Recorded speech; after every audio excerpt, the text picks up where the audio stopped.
भारतीय जनता पक्षाचे नेते प्रसाद लाड यांनी ईडीच्या सहसंचालकांची भेट घेतली।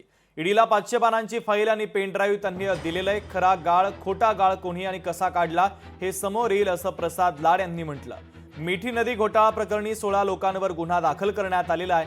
त्यांना अटक झाल्यानंतर अनेक लोकांची नावे आणि राजकीय नेत्यांची नावे समोर येतील असं देखील प्रसाद लाड यांनी म्हटलेलं आहे।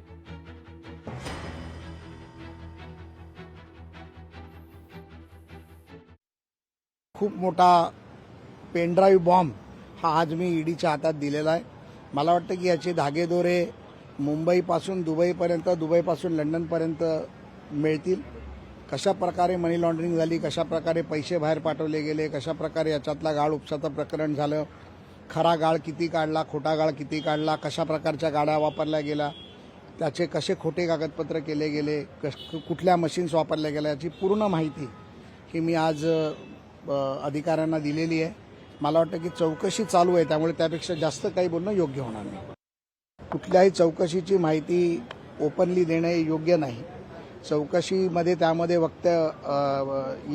आडकाठी येऊ शकते, त्यामुळे मला वाटतं की दिनो मोरियाची चौकशी झाली आहे। पुन्हा एकदा त्याला लवकरच बोलवलं जाईल, त्याच्या भावाला बोलवलं जाईल। काही लोक फरार आहेत, ज्यामध्ये एक राजपुरोहित नावाचा भूपेंद्र राजपुरोहित फरार आहे, कोण स्कायवेवाला फरार आहे, अशा अनेक लोक फरार आहेत। त्यांचा देखील शोध पोलिसांनी ईडी घेते आहे। याच्यामध्ये लवकरच मोठा खुलासा होईल याची खात्री आहे मला। लोकशाही मराठी ऐका, पहा, जागरूक रहा।